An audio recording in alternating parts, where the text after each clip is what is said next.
हाँ जी स्टूडेंट्स, अज आप 5वें लैक्चर ते पहुँच गए हैं। तुहाडे कोल ग्रुप थ्योरी दे ते हाले तक आप सिर्फ डेफिनेशन ते कुछ एग्जाम्पल्स ही कर रहे सीगे। तो ये लास्ट है एग्जाम्पल्स का, तुसीं खुद तो भी कुछ करोगे तुहाडे कोल जिहड़ा हैगा फिर पता लगेगा कि की प्रॉब्लम्स ने। इहदे च आपां 2-3 क्वेश्चन जिहड़े हैगे ने आपां ने करने ने। उस तो बाद जिहड़ा हैगा फिर मैं प्रॉपर्टीज़ ऑफ ग्रुप्स ते स्टार्ट कर दूँगा, बाकी प्रॉब्लमां तुहाडीआं नाल लई जावांगे। ठीक है जी। सो ਇਹਦੇ ਵਿੱਚ ਇਹ क्वेश्चन वेरी इंपॉर्टेंट है। वो क्वेश्चन है cube nth root of unity, nth root of unity forms a group। nth root of unity forms a group। तो nth root of unity group बनाता, सब तो पहला nth रूट ऑफ यूनिटी ले लीए जी। सो अगर इनू लिखिए, ये होंगे cos 0 प्लस एटा sin 0 है ना, पोलर फॉर्म आही होंगी है, यानी कि सिस 0। तो 2k पाई ऐड होंगे इत्थे, ठीक है ना। cos 2k पाई करो 2r पाई करो, वो नहीं कोई चिंता होंगी, पर इत्थे ऐड होंदा सी जे डिमॉर्फीज थ्योरम तुहानूं याद होवे। सो n इहदे नीचे भेजता, n इहदे नीचे भेजता, ठीक है जी। सो अल्टीमेटली जिहड़ा हैगा तुहाडे कोल जिहड़ा आर लिखिया, आर की वैल्यू की होगी 0 1 2 3 अप टू n-1। जिन्नियां पावर होंदी है तो एक घट होंदी है तुहाडे कोल, ठीक है जी। सो इसदा मतलब जिहड़ा हैगा ये तुहाडी nth रूट ऑफ यूनिटी जिहड़ी होगी, ठीक है, ये ई दी पावर, क्योंकि cos theta plus iota sign इनू आपां 2r पाई, ठीक है जी, डिवाइडेड बाय n इंटू एटा आपां लिख सकते हैं तुहाडे कोल। ठीक हो गया जी। तो मेरा ख्याल है तुहाडे कोल इत्थे तक तो किसी नूं कोई दिक्कत है ही नहीं गी तुहाडे कोल, बई ये चीज़ है की ते की है। ठीक है जी। हुण आपां नूं ये पता है भी आपां nth रूट ऑफ यूनिटी की गल कर रहे हैं। तुहाडे कोल इत्थे जिहड़ा मेरा r है, r की वैल्यू चली जाएगी 0 1 2 अप टू n-1। ठीक है, ये nth रूट ऑफ यूनिटी नूं सिर्फ लिखण का तरीका है कि ई की पावर दे विच लिखी जा रही है तुहाडे कोल। सो पहले नंबर पर आपां गल करिए क्लोजर प्रॉपर्टी की। क्लोजर प्रॉपर्टी के विच आपां नूं की करना पएगा, आपां नूं एलीमेंट लेना पएगा, है ना, ग्रुप का एलीमेंट लेना पएगा या सैट का एलीमेंट लेना पएगा। मतलब nth रूट ऑफ यूनिटी है, अपना सैट की है, आ सैट है ना अपना, जिन्हों आपां ग्रुप कहना है। चलो वो इत्थे 0 फिल करो, इत्थे 0 फिल कर दोगे तो कोल आर की वैल्यू ई की पावर 0 1 फिल हो जाएगा, है ना। अगर इत्थे 1 फिल कर दोगे तो क्योंकि आपां नूं पता होवे कि ये एलीमेंट किहड़े ने, बाकी कोई लंबी चौड़ी गलबात है नहीं गी तुहाडे कोल। ठीक है, मीनस अगर तुसी पावर बाहर कढ़ के लिखनी है तो एक ऑप्शन होर भी हैगी है कि आपां पावर बाहर कढ़ के लिख लीए तो ई स्केयर ई क्यूब इदां आपां क्वेश्चन लिख लीए। ठीक है, तो जे तुसी सीधी भी लिखनी है तो कोई रौला नहीं गा, मतलब ई की पावर इत्थे आपां आर की वैल्यू 1 पुट की तो 2 पाई n एटा आ गया। अगर आप आर 2 फिल किया तो डबल हो गया, ई की पावर 2 पाई n एटा इंटू 2 आ गया, यानी कि ई का स्केयर एंड सो ऑन। ये थोड़ी वैल्यूज़ है, ठीक है। और अगर ये वैल्यूज़ है ये सारियां की ने, ये सारियां जिहड़ियां हैगियां ने तुहाडे कोल nth रूट ऑफ यूनिटी है। nth रूट ऑफ यूनिटी का मतलब है भी जे इन्हां दी nth पावर लऊँगा तो आंसर 1 आना ही आना है तुहाडे कोल।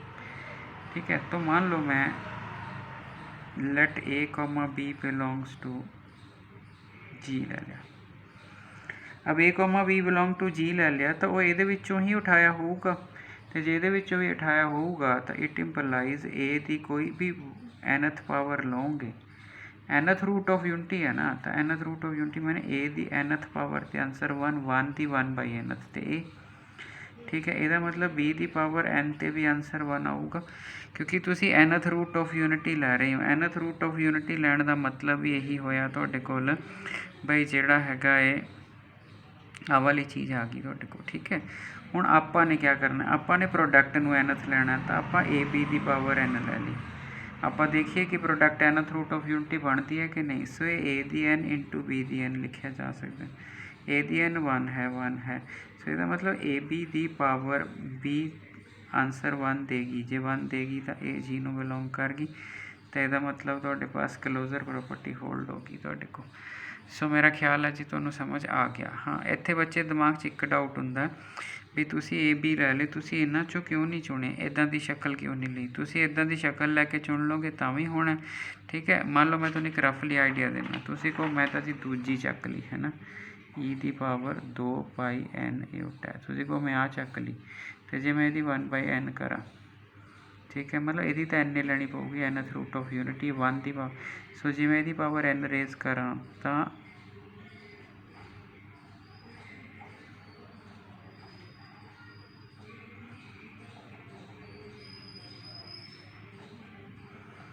सो सब में एक्सपैंड आता cos 2 पाई 1 sin 2 पाई 0, आंसर 1 ही आना। तो यह मतलब हो सकता है मैं इनू ए कह लिया होवे, ਤੁਸੀਂ ਇਹਦੇ ਵਿੱਚੋਂ ਕੋਈ ਹੋਰ ਪਕੜਨੀ ਹੈ। ਅਰੇ ਉਹ ਆਂਸਰ ਸਕੇਅਰ ਬਣ ਜਾਏਗੀ ਨਾ ਤੁਹਾਡੇ ਕੋਲ। ਜਦ ਇਹਦਾ ਆਂਸਰ ਸੋਲਵ ਕਰੇ ਤੇ 1 ਆਉਂਦਾ ਹੈ ਤਾਂ ਇਹਦਾ ਆਂਸਰ 1 ਦਾ ਸਕੇਅਰ ਬਣ ਜੂ, ਅਗਲਾ 1 ਦਾ ਕਿਊਬ ਬਣ ਜੂ। ਇਹਦਾ ਮਤਲਬ ਬਜਾਏ ਮੈਂ ਇੱਥੋਂ ਉਠਾਉਣ ਦੀ ਮੈਂ ਸਿੱਧਾ ਨਾ ਯੂਜ਼ ਕਰਾਂ ਵੀ a ਦੀ power n is equal to 1। ਇਹ ਸੌਖੀ ਅਪਰੋਚ ਹੈ। ਕਿਤਾਬਾਂ ਵਿੱਚ ਚੰਗੇ ਭਲੇ ਕੁਐਸਚਨ ਦਾ ਜਲੂਸ ਕੱਢ ਦਿੰਦੇ ਆ ਤੁਹਾਡੇ ਕੋਲ, ਠੀਕ ਹੈ। ਮੈਂ ਡੇ 1 ਤੋਂ ਇੱਕ ਚੀਜ਼ ਕਹਿ ਰਿਹਾ ਵਾਂ ਤੁਹਾਡੇ ਕੋਲ ਵੀ ਅਲਜਬਰੇ ਵਿੱਚ ਲਿਖਣ ਦਾ ਤਰੀਕਾ ਹਰ ਬੰਦੇ ਦਾ ਆਪਣਾ ਆਪਣਾ ਹੋ ਸਕਦਾ, ਪਰ ਇਹ ਨਹੀਂ ਕਿ ਦੂਜੇ ਨੇ ਦੂਜੀ ਤਰ੍ਹਾਂ ਲਿਖਿਆ ਅਤੇ ਤੁਸੀਂ ਕੋ ਮੇਰੀ ਬੁੱਕ ਨਾਲ ਟੈਲੀ ਨਹੀਂ ਕੀਤਾ ਜੀ, ਦੇਅਰਫੋਰ ਸਵਾਲ ਗਲਤ ਹੈ। ਸੋ ਐਸਾ ਕੁਛ ਨਹੀਂ ਹੈ। ਕਿਆ ਦੋ ਤਰੀਕੇ ਮੈਂ ਕੀ ਲਿਖਿਆ, ਏ ਬੀ ਬਿਲੋਂਗ ਟੂ ਜੀ, ਜੀ ਆ ਜੀ, ਏ ਬੀ ਇਹਦਾ ਪਾਰਟ, ਏ ਬੀ ਜਿਹੜੀ ਮਰਜ਼ੀ ਰਕਮ ਚੱਕੋ ਉਹਦੀ ਪਾਵਰ ਐਨ ਰੇਜ਼ ਕਰੋਗੇ ਤਾਂ 1 ਹੋਣਾ, ਕਿਉਂਕਿ ਸਾਰੀ ਐਨਥ ਰੇਟ ਆਫ ਯੂਨਿਟੀ ਹੈ।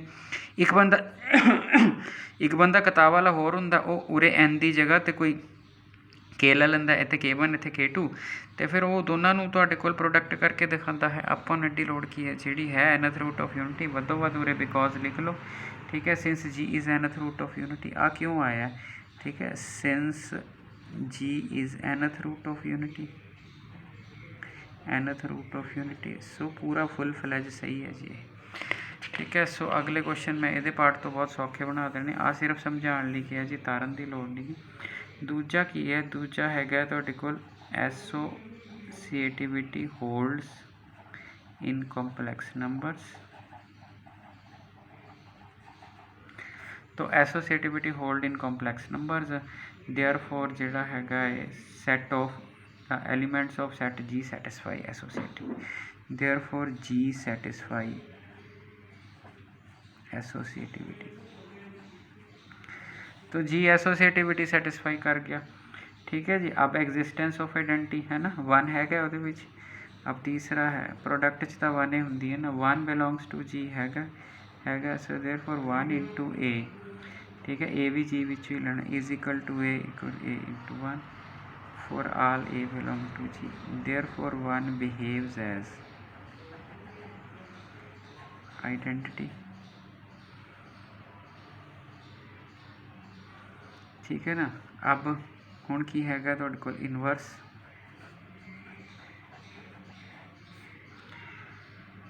ठीक है जी। हुण आपां, ठीक है, अगर for all a belongs to g, ठीक है, 1 by a is inverse of g. अगर आए इनवर्स तो 1 बाई ए ही होना, क्योंकि दोनों की 1 इनवर्स ऑफ जी। हुण इनवर्स ऑफ जी हैगा, ठीक है, sorry inverse of a in जी, ठीक है। हुण अगर ए इनवर्स है, ठीक है, इनवर्स का रे गुणा करोगे तो 1 आ जाता, 1 उसकी आइडेंटिटी है, बट इनू शो करना पेगा कि ये एनथ रूट ऑफ यूनिटी की प्रॉपर्टी में ओबे करता है। सो इन्ना क लिखना गलत हो जाएगा। अगे बढ़ने 1 बाई ए जब तक जी नू बिलोंग नहीं करता, ए दा इनवर्स 1 बाई ए मन्निया, बट 1 बाई ए क्या जी नू बिलोंग करता, आप ये देखना। Since A belongs to G, ये सब तो सौखी अप्रोच है क्वेश्चन करने की, therefore A the power n भी बिलोंग्स टू जी करेगा, पक्की गल है, ठीक है जी। ए बिलोंग्स टू जी है, a the power n is equal to 1 लिखो। ए जी है, जी की है एनथ रूट ऑफ यूनिटी। अगर G nth root of unity है तो फिर a the power n raise करे तो आंसर 1 आएगा ना। सो अगर मैं 1 by a raise to the power n ले ला तो मैं इदा लिख सकता हूँ, यस, तो मैं इदा लिख सकता हूँ, यस। तो ए की हो गया थोड़े को, ठीक है, 1 आ गया, तो यदा मतलब क्या हो गया, इक्वट, क्योंकि जिस भी रेज की पावर 1 आती है वो एलीमेंट पक्का जी नू बिलोंग करता है, क्योंकि 1 by a is nth root of unity हो गया। ए इंटू 1 बाय ए बराबर है 1 आता है, ये मतलब 1 by a is inverse of a in g. So ये सब तो सौखा तरीका है प्रूव करने का। बाकी अड अड किताबों अड अड है, थोड़ा इस तो बैटर मिल जाए तो कर सकते हो, पर इस गलती नहीं कढ़ सकता कोई। क्वेश्चन सिर्फ है क्वेश्चन गलत तो जे तुसी गलती कढ़ के दिखाओ वैलिड रीजन। अगर थोड़े को वैलिड रीजन नहीं है कोई, ठीक है, फिर दैन ओके है थोड़े को। इस करके ये नहीं सोचना। और ये मैं थोनों 4 किताबों 4 अलग अलग प्रूफ इस क्वेश्चन के दिखा सकता हूँ, ठीक है। पर बैटर किहड़ा हुंदा जिहड़ा टीचर छेती कन्वे कर लवे बच्चे नूं समझ आ जाए, ठीक है जी। सो जी अगली एग्जाम्पल आप लैन जा रहे हैं तुहाडे पास, उहदे विच ना जी मैट्रिक्स है, ठीक है। ए नॉन जीरो है, ए नॉन जीरो है, बी भी नॉन जीरो है, ए ते बी रियल नंबर ने, ठीक है। ये कहता abelian group under matrix multiplication, abelian group under matrix multiplication.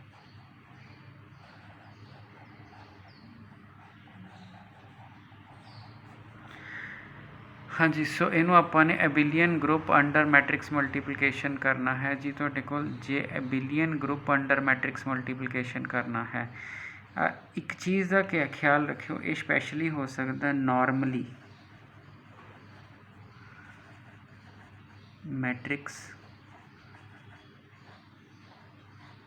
Multiplication is not competitive. मतलब ए बी नॉर्मली बी ए दे बराबर नहीं होता। इस पर्टिकुलर सवाल च हो गया होएगा क्योंकि ये शेप नॉर्मल मैट्रिक्स वर्गी नहीं, ये 2 एलीमेंट स्पैशली 0 दिते हुए ने। सो ये पी यू च 2 बारी आया हुआ क्वेश्चन है, ठीक है जी। So normally matrix multiplication is not commutative, इस करके मैट्रिक्स वाले नूं सीधा तुक्का नहीं मारना भी ये हैगा मैट्रिक्स वाला कोई भी ग्रुप कम्यूट नहीं करता। पर जे इन्हें कहा कि एबिलियन ग्रुप है तो फिर आपां इहदे विच स्पैशल प्रॉपर्टीज़ देखनियां पैणियां।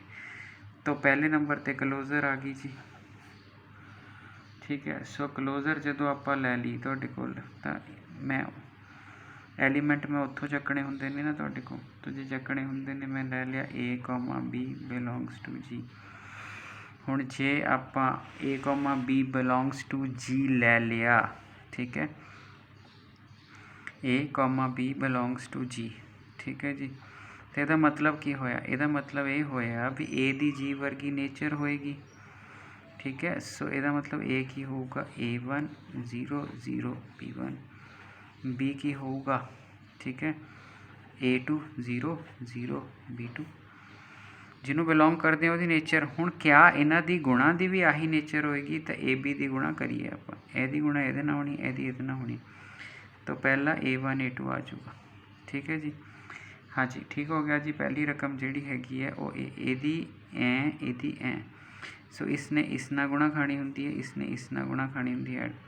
हुण अगली बार, ठीक है, तो जदों आपां इनू यूज़ किया रो 1 यूज़ हुई है ना, इधरों कॉलम 1 यूज़ हुआ, ये भी A1 है। हुण रो 1 यूज़ हुई है तो कॉलम 2 होना। सो ए ने 0 ना खाधी तां भी 0 है, इन्हें 0 ना खाधी, मैं मान के चलदा तुहानूं मैट्रिक्स मतलब।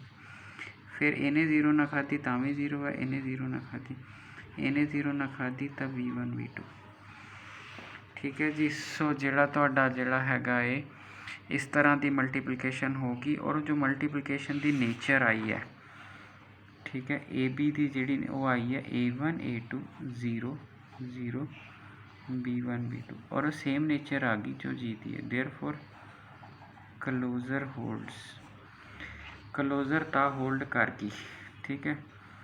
तो जे तुसी हुण देखो, अगर मैं BA भी हुणे करके देख ला, अगर मैं BA भी करके देख ला हुणे, तो ये विच आऊगा A2 0 0 B2, तो A1 0 0 B1, तो तुसी मल्टीप्लिकेशन की तो A2 A1 आएगा, बस आ फर्क आना। इन्हें ये की, इन्हें 0 ही ऐड होनी है, फिर इन्हें अगले ना की 0, इन्हें ये गुणती 0, इन्हें 0, इन्हें ना की 0, उरे B2 B1 आना। हुण जिहड़ा A1 A2 है ये B A2 A1 ये बराबर है B1 B2 है वो B2 B1 के बराबर है। वाई क्यों बराबर है भाई? A1 A2 B1 B2 ये रीयल्स ने, तो रीयल ਜਿਹੜੇ ਹੁੰਦੇ ਨੇ ਨਾ ਉਹ ਕਮਿਊਟ ਕਰ ਜਾਂਦੇ। ਇਹ ਮੈਟ੍ਰਿਕਸ ਨਹੀਂ ਗੀਆਂ, ਇਹ ਰੀਅਲਸ ਨੇ, ਤੇ ਰੀਅਲਸ ਜਿਹੜੇ ਹੁੰਦੇ ਨੇ ਨਾ ਉਹ ਕਮਿਊਟ ਕਰਦੇ ਨੇ। ਤਾਂ ਇਹਦਾ ਮਤਲਬ ਤੁਸੀਂ AB ਨੂੰ BA ਦੇ ਬਰਾਬਰ ਪ੍ਰੂਵ ਕਰ ਦਿੱਤਾ, ਕਿਉਂਕਿ ਜੇ ਕਮਿਊਟ ਕਰਦੇ ਨੇ ਤਾਂ ਫਿਰ ਮੈਂ ਇਹਨੂੰ A1 A2 ਲਿਖ ਸਕਦਾ ਵਾਂ, ਇਹਨੂੰ ਮੈਂ B1 B2 ਲਿਖ ਸਕਦਾ ਵਾਂ ਜਦੋਂ ਮਿਲ ਸਕਦਾ ਵਾਂ। ਤੇ ਇਹਦਾ ਮਤਲਬ ਹੈ ਇਹ ਪ੍ਰੋਪਰਟੀ ਨੇ ਤੁਹਾਨੂੰ ਕਮਿਊਟ ਕਰਵਾ ਦੇਣਾ, ਜੋ ਕਿ ਨੋਰਮਲੀ ਮੈਟ੍ਰਿਸਿਸ ਵਿੱਚ ਨਹੀਂ ਹੋਏਗਾ। ਮੈਂ ਦੁਬਾਰਾ ਕਹਿ ਰਿਹਾ, ਨੋਰਮਲੀ ਮੈਟ੍ਰਿਸਿਸ ਵਿੱਚ ਨਹੀਂ ਹੋਏਗਾ। ਠੀਕ ਹੈ, ਲਾਸਟ ਵਿੱਚ ਜਾ ਕੇ ਪ੍ਰੂਵ ਕਰ ਦੇਣਾ, ਕੋਈ ਦਿੱਕਤ ਨਹੀਂ। ਮੇਰੇ ਪਾਸ ਇਹ ਵੀ ਬਣੀ ਪਈ ਸੀ, ਬਾਅਦ 'ਚ ਮੈਂ ਪੇਜ ਪਰਤ ਕੇ ਰੈਫਰੈਂਸ ਦਿੰਦਾ। ਤਾਂ ਇਹਦਾ ਮਤਲਬ ਉਰੇ ਤਾਂ ਕਹਿ ਦਾਂਗੇ ਕਿ ਕਮੂਟੇਟਿਵ ਪ੍ਰੋਪਰਟੀ ਹੋਲਡ ਕਰਦੀ ਹੈ। ਸੋ ਕਮੂਟੇਟਿਵ ਪ੍ਰੋਪਰਟੀ। ਠੀਕ ਹੈ, ਹੁਣ ਅਗਰ ਮੈਂ ਗੱਲ ਕਰਾਂ ਤੁਹਾਡੇ ਕੋਲ, ਕਿਉਂਕਿ ਦੇਖੋ ਇਸ ਇੱਕ ਮੈਟ੍ਰਿਸਿਸ ਵਾਲ ਨੇ ਸਾਰੇ ਮੈਟ੍ਰਿਸਿਸ ਕਰਾ ਦੇਣੀ ਹੈ। ਸਪੈਸ਼ਲ ਲੀਨੀਅਰ ਜਨਰਲ ਲੀਨੀਅਰ ਹੈ ਉਹ ਮੈਂ ਖੁਦ ਤੋਂ ਡਿਫਾਈਨ ਕਰੂੰਗਾ ਨਵੇਂ ਲੈਕਚਰ 'ਚ, ਜਦੋਂ ਸਪੈਸ਼ਲ ਗਰੁੱਪਸ ਡਿਫਾਈਨ ਕਰੂੰਗਾ। ਤਾਂ ਹੁਣ ਅਗਰ ਤੁਹਾਡੇ ਕੋਲ ਦੂਜੀ ਪ੍ਰੋਪਰਟੀ ਕਰੀਏ ਤਾਂ ਐਸੋਸੀਏਟਿਵਿਟੀ ਲਿਖੀ ਤਾਂ ਨਹੀਂ ਮੈਂ, ਐਸੋਸੀਏਟਿਵਿਟੀ ਨਹੀਂ। ਸੋ ਐਸੋਸੀਏਟਿਵਿਟੀ ਹੋਲਡਸ ਇਨ ਮੈਟ੍ਰਿਸਿਸ। ਸੋ ਇਹਦਾ ਮਤਲਬ ਹੈ ਕਿ ABC ਬਰਾਬਰ ਹੈ ABC। ਸੋ ਇਹ ਤਾਂ ਟਰੂ ਹੀ ਹੈਗਾ ਤੁਹਾਡੇ ਕੋਲ।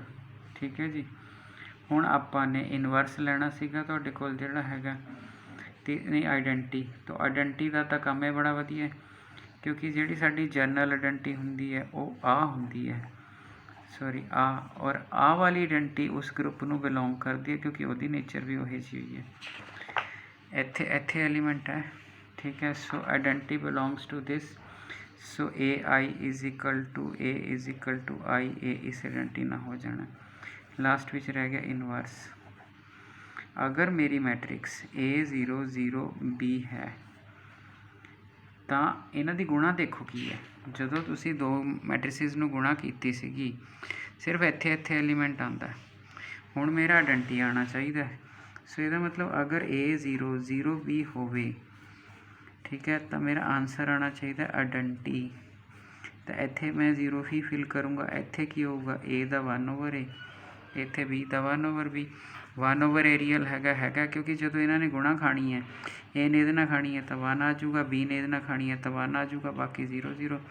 ਇਹਦਾ मतलब 1/A 0 1/B is inverse of A0 0 B।